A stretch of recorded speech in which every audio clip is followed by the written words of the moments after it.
नमस्कार, मैं हूं संजीव श्रीवास्तव। आप देख रहे हैं 4 पीएम न्यूज नेटवर्क। मित्रों, एप्स्टीन फाइल, इसकी जो सीरीज चल रही है, श्रृंखला जो चल रही है, उसने दुनिया को हिला रखा है और दुनिया के साथ साथ भारत भी कहीं ना कहीं चिंतित भी है और हिला भी है। और यहाँ जो देशवासी हैं, उनकी चिंता इसी बात को लेकर है कि कहीं कहीं वो जो सेक्स स्कैंडल है, जिस तरह के चित्र निकल रहे हैं दुनिया के कई देशों के प्रमुख लोग हैं, चाहे वो राजनीतिक हस्तियां हों या फिर व्यापार जगत की हस्तियां हों या और अन्य क्षेत्रों के जो महारथी हैं, उनके नाम, उनके चेहरे जो उजागर हो रहे हैं, भद्द पिट रही है दुनिया में अलग अलग देशों की।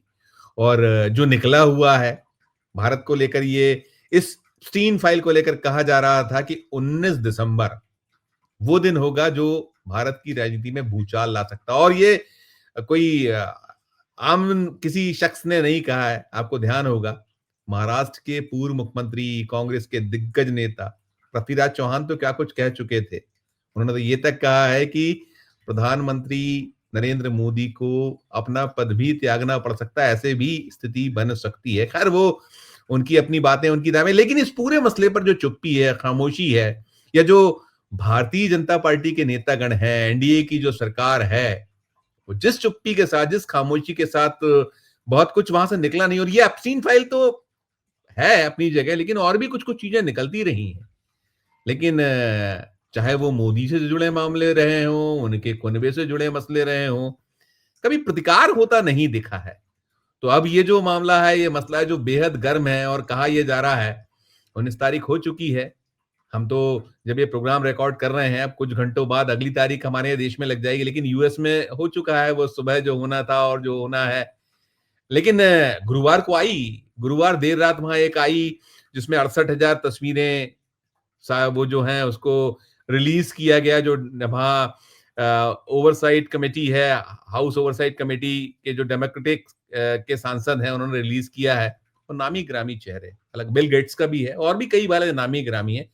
तो निगाह नजर दुनिया की इस पर है और भारत की इसलिए भी है कि जो यहाँ कयासबाजियां, जो अटकलें, जो कहीं अलग अलग क्षेत्रों में, चाहे वो सोशल मीडिया हो या और भी क्षेत्र हैं जहां बातें हो रही हैं, तो निगाह नजर लगी हुई है। एक तो ये मामला है और उसके अलावा एसआईआर जिसने तूफान पैदा किया था बिहार में। बिहार में जो कुछ हुआ आपने देखा ही देखा था।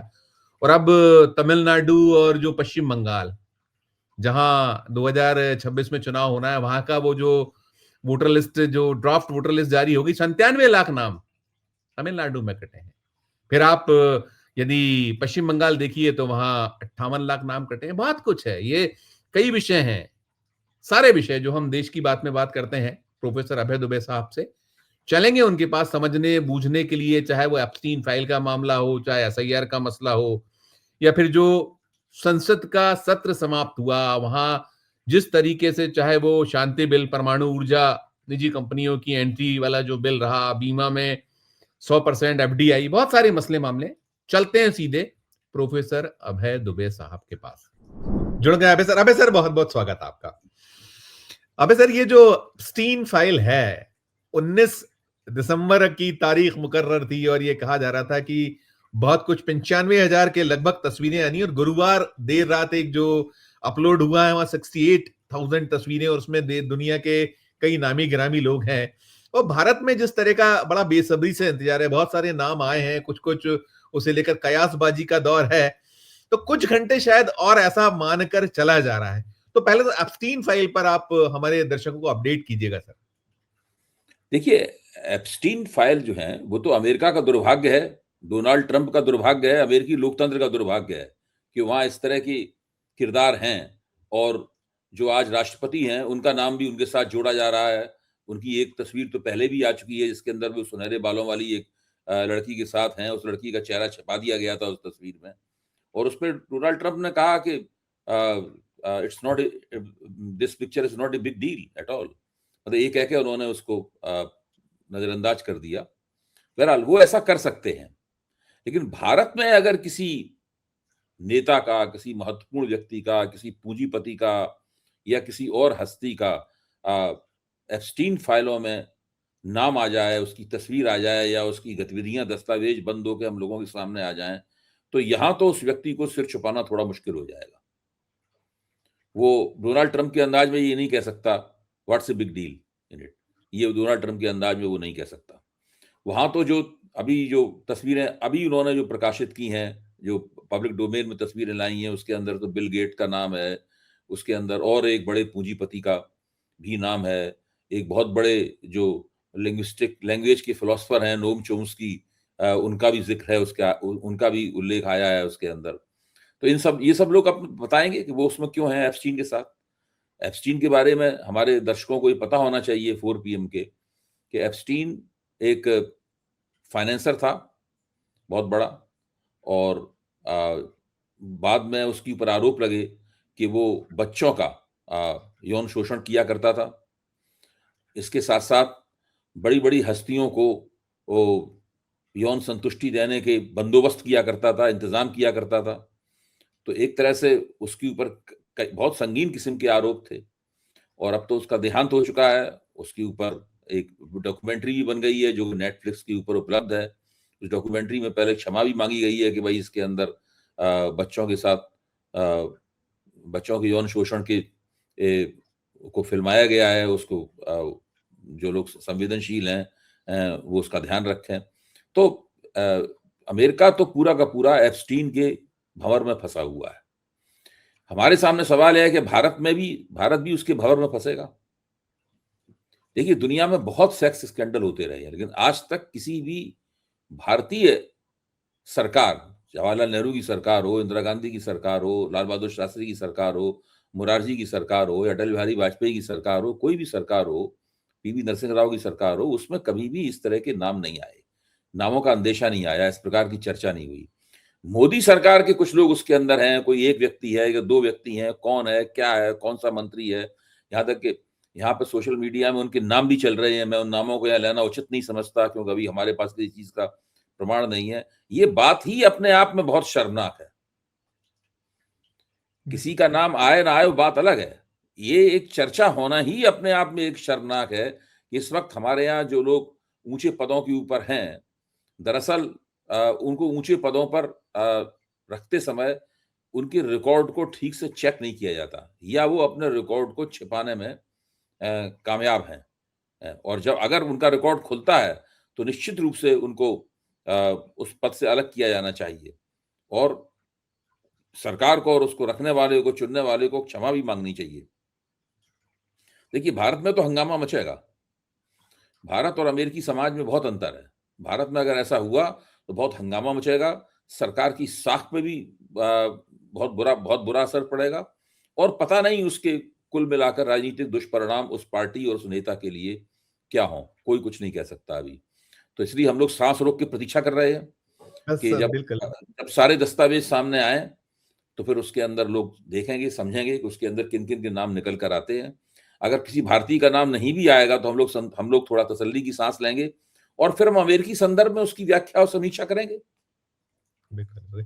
नहीं, अभय सर, आपको ध्यान है कि पृथ्वीराज चौहान जी, जो महाराष्ट्र के पूर्व मुख्यमंत्री, कांग्रेस के एक बड़े लीडर, और उन्होंने जिस तरीके से इस मामले को लेकर बयान दिया था, उन्होंने कहा था कि 19 तारीख के बाद देश में भूचाल संभावित है, और भूचाल के साथ साथ प्रधानमंत्री जी कुर्सी को लेकर भी उन्होंने कहा था। और इसके अलावा जितने जो सब कयासबाजी है, जो सोशल मीडिया या तमाम तरह से नाम है, उसमें पीएमओ के भी ऐसे शख्स जो कहते हैं कि मीडिया को गवर्न किया करते थे, अलग अलग तरीके की, जो एफएन भट्ट के साथ में सारी चीजें आनी। तो ऐसे में प्रधानमंत्री जी की अपनी एक बहुत महती जिम्मेदारी होती है शायद। और ये भी कहीं निकल रहा है अभय सर कि ये जो सरकार है, इसकी जो निर्लजता वाले बहुत सारे उदाहरण हैं, तो यदि कुछ आ भी जाए तो इससे आप अपेक्षा ना करिएगा, ये भी। लेकिन हाँ, ये इस मामले में ये देखिए, ये सरकार भ्रष्टाचार के आरोपों के सब मामले में बिल्कुल निर्लज है, सांप्रदायिकता के आरोपों के मामले में बिल्कुल निर्लज है। इस मामले में कोई असर नहीं पड़ेगा, लेकिन इस मामले में अगर ये फंसे, ये मामला ना तो भ्रष्टाचार का है, आर्थिक भ्रष्टाचार का नहीं है, न ही सांप्रदायिकता का मामला है। सांप्रदायिक होना तो भारतीय जनता पार्टी के लोगों के लिए तमगे की तरह है, वो तो सीने पे सांप्रदायिकता को बैच की तरह लगाए हुए घूमते हैं, तो वो तो उनके ऊपर कोई असर नहीं पड़ता। तो मनी मन खुश जब हम ऊपर सांप्रदायिक होने का आरोप लगाते हैं तो मनी मन खुश हो जाते हैं, ये बड़ा अच्छा कहा, हम तो ऐसे हैं ही, तो हम उसका क्या बुरा मानना। लेकिन ये मसला कुछ और है। ये मसला, अगर इस मसले में कोई फंसा हुआ आता है, अगर प्रधानमंत्री दफ्तर का कोई व्यक्ति, बड़ी हैसियत का व्यक्ति फंसा हुआ आता है, तब फिर जवाबदेही बहुत कड़ी होगी और उसमें सारी दुनिया, सारे देश में उसकी बड़ी बदनामी होगी। ये मामला आग की तरह फैलेगा। देखिए, अभी एक वीडियो जिसमें नरेंद्र मोदी जब गुजरात के मुख्यमंत्री थे, तो कपिल मिश्रा ने जो दिल्ली विधानसभा में जो भाषण दिया था, वो पूरा भाषण वीडियो सब लोगों के सामने है। और उसमें जिस तरह के ग्राफिक, इस तरह का वर्णन था, बारीक, खुला साफ तौर पे वर्णन किया गया था कि तत्कालीन मुख्यमंत्री जो है वो किस प्रकार का आचरण करते थे। अमित शाह का नाम भी था उसमें। ऐसा नहीं है कि जिन लोगों ने हम लोगों ने उस कपिल मिश्रा की वीडियो के आधार पर वीडियो बनाए, उनको अपने अपने मीडिया मंचों के ऊपर हमने अपनी बात बोली, उसको लाखों लाख लोगों ने देखा, रॉकेट की तरह वो ऊपर उठा, बहुत बड़ी ऑडियंस, बहुत बड़ा दर्शक वर्ग उसको मिला। लेकिन सरकार की तरफ से और कपिल मिश्रा की तरफ से, नरेंद्र मोदी की तरफ से, अमित शाह की तरफ से बिल्कुल चुप्पी है इस सवाल के ऊपर। कोई कुछ नहीं बोल रहा, सब चुप बैठे हुए हैं। क्यों? कोई कुछ बोल भी नहीं सकता। वो तो सुप्रीम कोर्ट में दिए गए एक हलफनामे के आधार पर बनाया गया वीडियो था, तो उसमें कोई कुछ कर नहीं सकता। अखबारों में तब बहुत खबरें छपी थी, हम सब लोग उसके भी गवाह हैं, उन अखबारों की क्लिप्स भी हम लोगों के पास है। तो वो तो सब है बात। तो ये दूसरा प्रकरण, अगर कोई और दूसरा सेक्स स्कैंडल में फंसा हुआ होता मिलता है, तब तो फिर बात और ज्यादा बन जाएगी, तब ये चीज और फिर उभर के आएगी। तो वो ये सब देखने वाली बात है। ये इसमें नहीं बच पाएंगे, इसमें बहुत मुश्किल होगी उनके लिए। इसके अंदर जो नुकसान होगा वो बहुत गहरा नुकसान होगा। अब सर, जो सुब्रमण्यम स्वामी है वो भी एप्स्टीन फाइल से कम नहीं, उन्होंने भी बहुत सारी चीजें करी। और देखिए, जो आपने कहा, कपिल मिश्रा का जो वक्तव्य है, कपिल मिश्रा के इस वक्तव्य के बाद में, वक्तव्य तो पुराना है, जब दोबारा इसको पेश किया गया सार्वजनिक जीवन में कांग्रेस द्वारा, क्योंकि राहुल गांधी पर अय्याश होने के उन्होंने आरोप लगाए थे भारतीय जनता पार्टी के आधिकारिक हैंडल से। तो उसके बाद सुब्रमण्यम स्वामी की बातें नरेंद्र मोदी के बारे में जो लोग पहले गंभीरता से नहीं लेते थे, वो उन बातों को अब नए सिरे से देखने लगे हैं। उनको लगने लगा कि नहीं, इन बातों में दम है। तो सुब्रमण्यम स्वामी तो खुल के बातें सारी कहते हैं ना, और कहीं कोई खंडन नहीं, कहीं कोई प्रतिकार नहीं, कुछ भी नहीं है, आज तक नहीं है, कहीं से कहीं तक नहीं है। अब अब इधर इसमें जो इसके साइड इफेक्ट्स क्या, देखिए, इसमें ये भी होता है कि ये जो है हथियार की तरह उपयोग होता है देशों को कहीं ना कहीं, इस तरह के बड़े नेतागण हैं, या जो सरकार से जुड़े लोग हैं, या जो बहुत बड़े पूंजीपति हैं जिनकी कनेक्टिविटी सरकार से, इनको फंसाकर ब्लैकमेलिंग जैसी भी बातें होती हैं। और अभी जो चीजें निकल रही है, देखिए, देश में जो कुछ चल रहा है, अभी हम संसद का सत्र समाप्त हो गया आज, और संसद के सत्र के समापन के साथ 8 बिल पारित हुए, पास हुए हैं। और 8 बिल में वो शांति बिल, परमाणु ऊर्जा जिसमें निजी कंपनियों को एंट्री, फिर जो बीमा के क्षेत्र में 100% एफडीआई, ये क्या कोई साइड इफेक्ट्स के तौर पर देख सकते हैं कि देखिए, जो यूएस तो हमें लगातार कहीं ना कहीं ब्लैकमेल कर रहा है, और ट्रम्प खारिज करते हैं, ट्रम्प हम पे टैरिफ थोपते हैं, उस एंगल से कुछ इसमें कुछ देखा जा सकता है सर? देखिए, जो परमाणु ऊर्जा का प्रश्न है वो मेरी निगाह में काफी आपत्तिजनक है। परमाणु ऊर्जा वाला सवाल, अगर आप निजी क्षेत्र में परमाणु ऊर्जा को दे देंगे, तो दुनिया में ऐसे बहुत से रोग कंट्री हैं, बहुत से ऐसे दुष्ट कंट्री है, दुष्ट देश हैं जो एटम बम बनाना चाहते हैं। और एटम बम, जो परमाणु ऊर्जा बनाने में जिस सामग्री का इस्तेमाल होता है, उसी सामग्री का इस्तेमाल एटम बम बनाने में होता है। मतलब एटॉमिक रिएक्टर बनाने में जिस सामग्री का इस्तेमाल होता है, वही टेक्नोलॉजी, वही सब लोग एटम बम बनाने की सामग्री मुहैया कराते हैं। तो पाकिस्तान जैसे देश, उत्तर कोरिया जैसे देश, ये देश जो है सारी दुनिया में न्यूक्लियर मटेरियल की चोरी करने और उसको गैर कानूनी रूप से उनका भंडारण करने और उसका इस्तेमाल करने के लिए जाने जाते हैं। अच्छा, अब जब तक सरकारी क्षेत्र का उसके ऊपर कड़ा नियंत्रण है, तब तक इसकी संभावनाएं कम रहती हैं। जैसे ही निजी क्षेत्र में जाएगा, वैसे ही उतना नियंत्रण ढीला हो जाएगा उसके ऊपर। और निजी क्षेत्र से मान लीजिए ये सामान चोरी होता है या टेक्नोलॉजी चोरी होती है, तो फिर उसका जिम्मेदार कौन होगा? आखिरकार न्यूक्लियर एनर्जी को निजी क्षेत्र में देने की आवश्यकता क्या है? अगर निजी क्षेत्र बिजली बनाना चाहता है, तो बिजली तो बहुत से तरीकों से बनती है भाई। पानी से बिजली बनती है, हवा से बिजली बनती है, सूरज से बिजली बनती है, बहुत तरीके से बिजली बनती है, कोयले से बिजली बनती है। तो वो जो एटॉमिक बिजली जो काफी महंगी होती है। एटॉमिक बिजली सस्ती नहीं होती है, वो काफी दुनिया में आज तक परमाणु ऊर्जा जो है, परमाणु ऊर्जा बहुत जिसे कहते हैं आर्थिक रूप से लाभप्रद चीज नहीं है। तो प्रश्न इस बात का है, निजी क्षेत्र इसके अंदर निवेश क्यों करेगा? भाई दुनिया में कौन सा ऐसा बड़ा पूंजीपति है जो कि एटॉमिक एनर्जी में पैसा लगाकर मुनाफा कमा रहा है? अगर आपको किसी व्यक्ति का नाम याद हो तो बताइए। कम से कम मुझे तो, मेरी तो स्मृति में कोई आ नहीं रहा, याद में कोई आ नहीं रहा। ये कोई ऐसा क्षेत्र नहीं है इसके लिए निजी क्षेत्र लाइन लगाए खड़ा हुआ हो कि हमें दे दीजिए, हम इसके अंदर ये कर लें। ये सब कैसे होगा, क्या होगा, क्यों कर रही है मोदी सरकार ये, इसके पीछे तर्क क्या है? भाई बिलों तो पे चर्चा ही, बिलों पे चर्चा नहीं है। राष्ट्रीय आप अपने सुरक्षा, इसमें राष्ट्रीय सुरक्षा के प्रश्न जुड़े हुए हैं।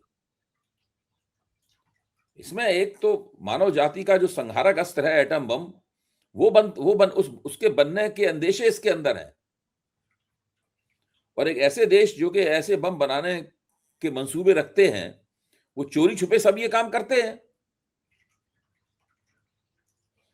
एक तरफ तो सारी दुनिया में एटमी अप्रसार, न्यूक्लियर नॉन प्रोलिफरेशन का आग्रह है, दूसरी तरफ इसमें आप सरकारी क्षेत्र से निकाल के उसको निजी क्षेत्र में दे रहे हैं। भाई कम से कम मेरी समझ में नहीं आता कि इसके पीछे क्या किस प्रकार का आग्रह है, ये क्यों दिया जा रहा है?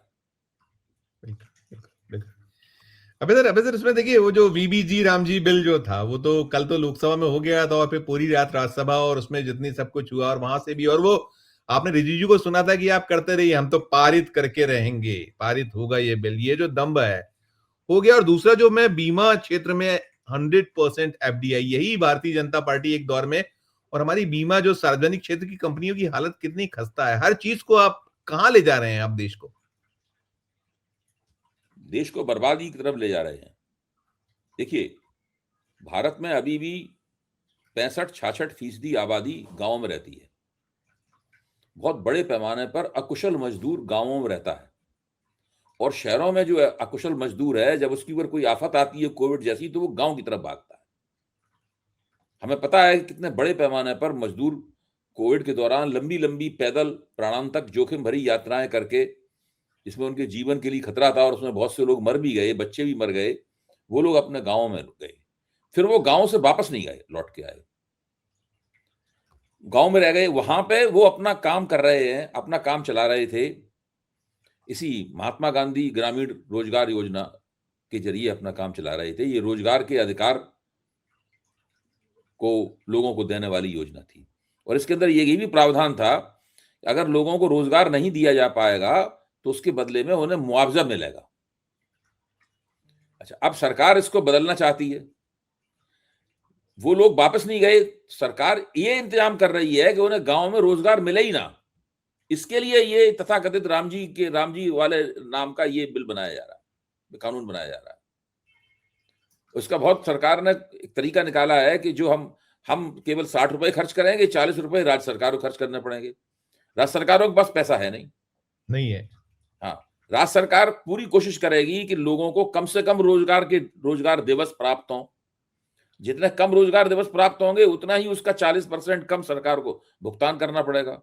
इसलिए गांव में जो बड़े पैमाने पर श्रमिक लौटे हैं कोविड के दौरान शहर से, और फिर वो वापस नहीं गए शहरों में काम करने के लिए, अब उन सबके ऊपर दबाव पड़ेगा कि वो रोजगार के लिए फिर से शहरों में जाएं। ये दरअसल उन श्रमिकों को शहरों की तरफ धकेलने के लिए ही किया गया है। आप समझ रहे हैं ना मैं क्या कह रहा हूं? जी हाँ, क्योंकि ये विश्व बैंक की नीति है कि गांव से जो श्रमिक वर्ग है उनको शहरों की तरफ धकेला जाए, श्रमिक जनता है शहरों की तरफ धकेला जाए। उसके लिए सरकारों को उसने आदेश दिया था कि आप अपने यहाँ स्किल मंत्रालय बनाइए, स्किल मिनिस्ट्रीज बनाइए। भारत में भी उसी आदेश के तहत स्किल मिनिस्ट्री बनाई गई। हालांकि वो पूरी तरह फ्लॉप है, उसमें भ्रष्टाचार हुआ शुरू में, उसके मंत्री को भी हटाया गया, और जितने भी लोगों को कौशल सिखाने के लिए जो इंतजाम किए गए, वो सारे के सारे उसमें पैसा खा लिया गया, बड़े पैमाने पर उसमें घोटाला हुआ, और अभी भी मोदी जी का ये मंत्रालय पूरी तरीके से बिल्कुल नाकारा पड़ा हुआ है, इसमें कोई काम नहीं हो रहा है, इसकी कोई रिपोर्ट नहीं आती है, इसकी कोई चर्चा नहीं करता है, सब लोग चुप रहते हैं। इस बारे में। तो लोगों को स्किल्स देने का, लोगों को कुछ कौशल प्रदान करने का जो इंतजाम सरकार ने किया था, वो इंतजाम नॉन स्टार्टर है, वो कुछ हुआ ही नहीं उसके अंदर। ऊपर से पूरी कोशिश की जा रही है कि देहातों के जो ग्रामीण मजदूर हैं, अकुशल मजदूर हैं, उनको शहरों की तरफ धकेला जाए। मनरेगा को खत्म करके उसकी जगह ये नया कानून लाने के पीछे ये एक खुफिया मकसद है, ताकि उनको गांव में रोजगार मिले ही नहीं। जब गांव में रोजगार नहीं मिलेगा तो वो जिंदगी जीवन चलाने के लिए कहीं ना कहीं जाएंगे, तो फिर से शहरों की तरफ यात्राएं करेंगे। ये इसके पीछे मकसद है उसका। इस बात को कहा नहीं जा रहा है, जबकि असली बात यही है। बिल्कुल बिल्कुल नहीं, इनका हर तरफ एक हिडन एजेंडा होता है। मैं आपका और दर्शकों को मैं बताना चाहूंगा कि जो 5 सूबे हैं जहां 2026 में विधानसभाओं के चुनाव होना है, उसमें एक केंद्र शासित प्रदेश और बाकी 4 राज्य बंगाल, केरल, तमिलनाडु, असम और पुडुचेरी जो है। और सर आपने बिहार में देखा था, बिहार में जो एसआईआर के सारे दुष्परिणाम सामने रखे थे, किस तरीके से क्या सरकार की जो मंशा थी हो गई। अब सर निकल कर आ रहा है जो एसआईआर को लेकर जो ड्राफ्ट वोटर लिस्ट जारी हुई है आज, उसमें 97 लाख वोट्स तमिलनाडु में और पश्चिम बंगाल में 58 लाख वोट नाम कट गए हैं। तो क्या इसको कैसे डिकोड कीजिएगा? ये क्या है? ये वही सब कुछ जो बिहार था उसी की एक अगला एपिसोड है, ऐसा हम देखिए मान सकते हैं? ज्यादा बड़ा है संजीव जी। ये जो हो रहा है बिहार में तो उसकी केवल झलक थी। जो तमिलनाडु में हो रहा है या और दूसरी जगहों पे जो हो रहा है, ये उससे ज्यादा बड़ा है, हो रहा है। पश्चिम बंगाल में हुआ, तमिलनाडु में हुआ, उससे ज्यादा बड़ा है। जो उत्तर प्रदेश में हो रहा है वो और भी ज्यादा बड़ा है। उत्तर प्रदेश के तो मुख्यमंत्री ने कहा है कि भाई 4 करोड़ वोट काट दिए गए हैं। अगर आप 4 करोड़ का उन्होंने जो आंकड़ा दिया है उसको अगर आप एक बार कह दें, उन्होंने अंदाज से कह दिया होगा, तब भी 3 करोड़ से ज्यादा, 3.5 करोड़ के आसपास वोट वहां काटे गए हैं उत्तर प्रदेश में। तो आप सोचिए फाइनल ड्रॉप 31 दिसंबर को आएगी। 31 खत्म हो रहा है उनका डेडलाइन है, 31 कितने बड़े पैमाने पर लोगों को मतदान के अधिकार से वंचित करने का काम ये एसआईआर कर रही है। अब किन लोगों को वंचित किया जा रहा है, किन के वोट कट रहे हैं, क्यों कट रहे हैं, उसके पीछे कारण क्या है, ये इसके अलग अलग संदर्भ हैं अलग अलग प्रांतों में। और ये पूरी एसआईआर जो है मतदान के जरिए जिस तरह सामान्य व्यक्ति लोकतंत्र के साथ अपने रिश्ते को परिभाषित करता था, उसको उस परिभाषित करने की उस प्रक्रिया को एसआईआर ने पूरी तरीके से पलट दिया है। संविधान कुछ और कहता है और एसआईआर कुछ और करवा रही है। यह स्थिति है। अब इस कटे हुए वोट कटे हैं, कुछ जगहों पे वोट जोड़े भी जाएंगे, तो वोट किनके जोड़े जाएंगे, कैसे क्या जोड़े जाएंगे, ये सब डिकोड करना बड़ा मुश्किल है अभी। तो हम क्या तमिलनाडु और पश्चिम बंगाल में बिहार जैसे कुछ दृश्य देख सकते हैं? ऐसा हम मान के चलें जो इनकी मंशा है बीजेपी की? देखिए, एसआईआर की प्रक्रिया में बूथ लेवल ऑफिसर का बहुत महत्वपूर्ण भूमिका होती है। और बूथ लेवल अफसर जो होता है वो राज्य सरकार का कर्मचारी होता है जी। राज्य सरकार उसको नियंत्रित कर सकती है अगर करना चाहे तो वो चुनाव आयोग के लिए काम करते हुए भी दरअसल उसको राज्य सरकार की संवेदनशीलताओं का और राज्य सरकार की योजनाओं का ध्यान रखना पड़ेगा उसे। तो जिन प्रदेशों में भाजपा की सरकार नहीं है, वहां पर विपक्ष ये उम्मीद कर सकता है कि वहां एसआईआर के जरिए जो गैर बीजेपी वोट है उसके ऊपर ज्यादा विपरीत असर नहीं पड़ेगा। लेकिन उत्तर प्रदेश तो बीजेपी की सरकार है, वहां भी समस्या है। वहां बीजेपी का और बीजेपी के प्रदेश नेतृत्व में और बीजेपी के राष्ट्रीय नेतृत्व के बीच में टकराव है। योगी बनाम मोदी शाह है वहां पे उत्तर प्रदेश में। तो इस स्थिति में उत्तर प्रदेश में भी एसआईआर के उपकरण के जरिए चुनाव आयोग की और केंद्र की जो साठगांठ है, वो भारतीय जनता पार्टी के अंदरूनी झगड़े में भी उसका इस्तेमाल किया जा सकता है।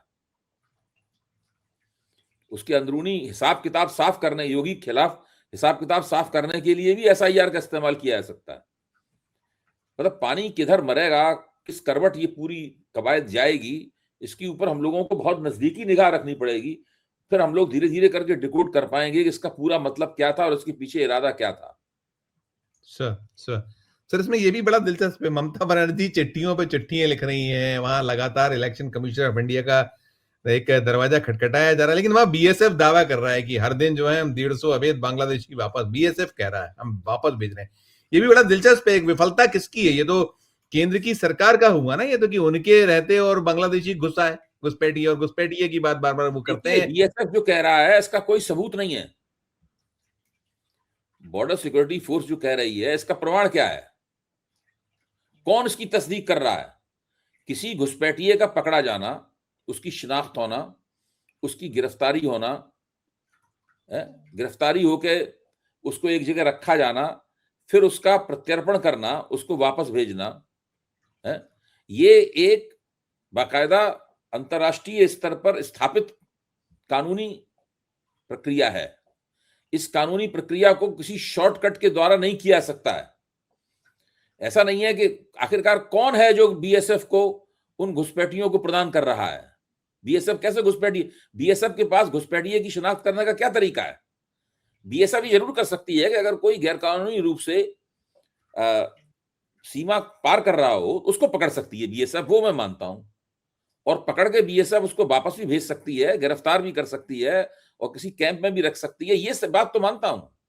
लेकिन जो घुसपैठिए एसआईआर के दायरे में हैं, अगर हैं तो उनकी शिनाख्त करना तो बीएसएफ का काम नहीं है। बीएसएफ वहां तैनात भी नहीं होती है। बीएसएफ तो बॉर्डर पर तैनात होती है, वो वहां कर सकती है, वहां घुसपैठियों को पकड़ सकती है। अगर वो घुसपैठिया कलकत्ता में बैठा हुआ है, मतलब कोई घुसपैठिया हावड़ा में बैठा हुआ है अगर, तो वो पकड़ नहीं सकती उसको बीएसएफ। बिल्कुल तो बिल्कुल, बड़ा अजीब। बीएसएफ की तरफ से जो कहलवाया जा रहा है, मेरा मानना है कि बीएसएफ से ये बातें कहलवाई जा रही हैं ताकि इस प्रकार बिल्कुल का माहौल बन सके कि घुसपैठिए बहुत हैं और एसआईआर करना इसीलिए उचित है। हर हर उसको टूल बना रखा है, उन्हें कोई हो, उनको किसी से कोई दिक्कत ही नहीं है, चाहे वो संवैधानिक संस्थाएं हो, संवैधानिक पद हो, सेना हो, जहां जैसा उपयोग करना है। अबे सर, एक मसला और भी है जो बिहार में जो मुख्यमंत्री नीतीश कुमार जी वाला है, अब तो वो उसकी आग फैलती जा रही है। जम्मू कश्मीर से निकला है वो महबूबा, जो मुफ्ती जो वहां की पूर्व मुख्यमंत्री है, उनकी बिटिया रानी मैदान में, और वो इल्तिजा मुफ्ती कह रही है कि ये जो है, और उनका जो डिफेंड हुआ, बड़ा शर्मनाक सा पूरा सीन है। और ये जो आग लगी, और अब तक कहीं कोई इसे लेकर, ना तो सत्तारूढ़ दल से किसी की कोई, मतलब ये इसको क्यों आग भड़काई जा रही है, क्या पीछे मकसद देखते हैं आप? देखिए, कोई इस पूरे प्रकरण के जो नीतीश कुमार ने किया, इसके दो तरह के समर्थक हैं। एक वो समर्थक हैं जो चुप रह के इसको समर्थन दे रहे हैं, मौन है, चुप बैठे हुए, जबकि उन्हें बोलना चाहिए। एक वो है जो मुखर रूप से समर्थन कर रहे हैं, जैसे गिरिराज सिंह है या निषाद हैं, डॉक्टर संजय निषाद हैं, इस प्रकार के लोग हैं, कर रहे हैं उसमें। तो ये सब लोग बार बार राजनीति में बड़े बड़े पदों के ऊपर हैं, संविधान की दुहाई देते रहते हैं, नरेंद्र मोदी से लेकर संजय निषाद तक और नीतीश कुमार तक, सब लोग ये सब संविधान के बड़े भारी श्रद्धा है संविधान के प्रति। अगर इनमें संविधान के प्रति जरा भी श्रद्धा होती तो इन्हें पता होना चाहिए था कि भारत का संविधान धार्मिक समुदायों को उनके सांस्कृतिक अधिकार, उन्हें सांस्कृतिक अधिकार देता है। धार्मिक समुदाय संविधान की तरफ से अपने सांस्कृतिक अधिकारों का उपभोग कर सकते हैं। सांस्कृतिक अधिकारों में शिक्षा संस्थाएं चलाना, अपने तरीके से कपड़े पहनना, अपनी पूजा पद्धति, इन सब चीजों का इस्तेमाल करने का उन्हें पूरा अधिकार संविधान देता है। संविधान इसी मायने में पश्चिम के संविधानों से अलग है। पश्चिम के संविधानों में व्यक्ति को इकाई मानकर व्यक्तिगत आजादी के वो अधिकार उसको दिए गए हैं।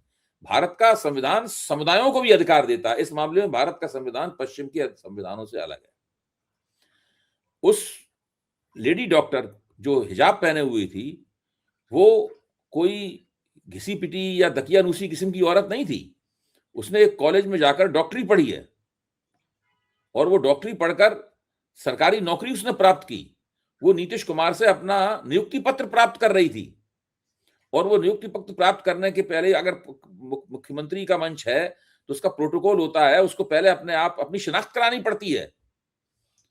मंच पे उसका हिजाब हटाना या हटाया जाना कोई आवश्यक नहीं है, वो अपनी शिनाख्त कराने के बाद आती है मंच के ऊपर। निश्चित। जिस तरीके से आप वोट डालने जाती हैं, हिजाब लगाए, बुर्का पहने औरतें, तो अपनी शिनाख्त करानी पड़ती है। हवाई अड्डे पे अपनी शिनाख्त करानी पड़ती है। कहीं भी जहां पर सरकारी लोग शिनाख्त मांगेंगे तो वहां वो शिनाख्त कराती हैं अपनी। उसके लिए उसका बुर्का नोचा नहीं जाता है, उसका घूंघट हटाया नहीं जाता है, उसका दुपट्टा नहीं खींचा जाता है, उसका हिजाब नहीं खींचा जाता है। नीतीश कुमार ने ये करके बहुत गलत काम किया। उन्होंने एक संविधान विरोधी, कानून विरोधी काम किया, और अब वो जिद पकड़े हुए हैं कि उसके ऊपर माफी नहीं मांगेंगे। अगर वो माफी मांग लेते तो बात खत्म हो जाती पूरी की पूरी। और बिल्कुल उनको लगातार शह दी जा रही है इस बात को लेकर। ये बेतुकी दलील। बेवकूफी कर रहे हैं ये लोग नीतीश कुमार वगैरह इतनी बड़ी बेवकूफी कर रहे हैं। इन सब चीजों के उनको, इन सब लोगों को नुकसान होंगे। ये नुकसान तुरंत नहीं होते हैं, ये देर सवेर होते हैं नुकसान। ये बिल्कुल एनडीए के बिल्कुल अंदर नीतीश कुमार को मुसलमान लोग नीतीश कुमार के खिलाफ नहीं थे, मुसलमान। लेकिन इस प्रकार की घटनाओं से नीतीश कुमार ने अब जो लोग उनसे हमदर्दी करते थे उनको अपने से नाराज कर लिया है। और गिरिराज सिंह वगैरह का तो छोड़ ही दीजिए, इनका तो काम ही दिन रात मुसलमानों के खिलाफ जहर उगलना है। बिल्कुल बिल्कुल बिल्कुल। अब सर मैं वही लौट के खत्म करूंगा जो एप्स्टीन फाइल से मैंने शुरू किया था। मैं आज सुबह जब संसद का सत्र समाप्त हुआ, कालीन जो जो शीतकालीन सत्र था उसकी घोषणा हुई, उसके बाद एक चाय पार्टी हुई। चाय पार्टी प्रधानमंत्री नरेंद्र मोदी जी ने दी और तमाम दल वहां पहुंचे हुए थे।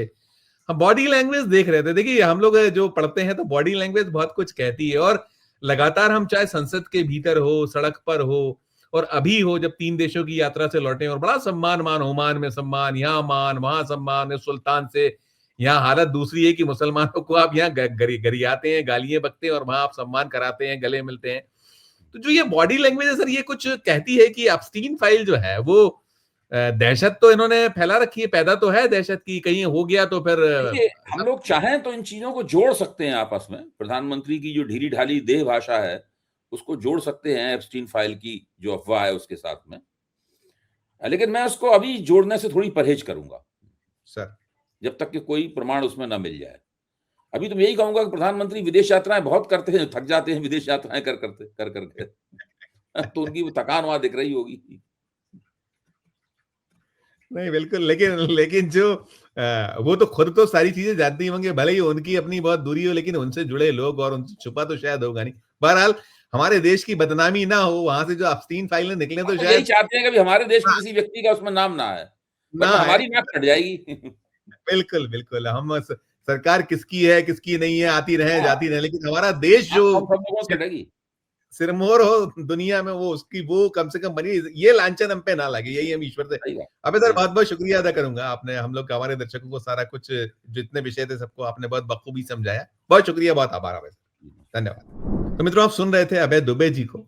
एप्स्टीन फाइल, उसकी जो अगली किस्त, भारत से जुड़ा जो कहीं बार बार जिसका बेसब्री से इंतजार हो रहा है, और जो बातें कयास तमाम चल रहे हैं, और हम लोग तो जैसा अभय सर ने भी कहा और हम भी यही कह रहे हैं कि ईश्वर ना करे हमारा देश जो है इस मामले में कम से कम बदनाम ना हो। और ये बदनामी हुई तो फिर बहुत, हम जहां खड़े हुए हैं वैसे ही वहां बहुत मुश्किलात हैं, हर मोर्चे पर मुश्किलात हैं। और फिर ये अगर ये होता है स्कैंडल और हम इसमें पाए जाते हैं तो फिर क्या कुछ होगा, उसकी कल्पना करके मन सिंहर उठता है। ये पूरी चर्चा सुनने के बाद आपकी अपनी जो राय हो इस वीडियो के कमेंट बॉक्स में अपनी राय प्रकट कीजिएगा। और चर्चा हमारी अच्छी लगी हो तो चैनल को लाइक कीजिएगा, सब्सक्राइब कीजिएगा, ज्वाइन का बटन दबाइएगा तो हमारी हौसला अफजाई होगी। प्यार और इस समय राखिए और देखते रहिए 4 PM न्यूज नेटवर्क। धन्यवाद, नमस्कार।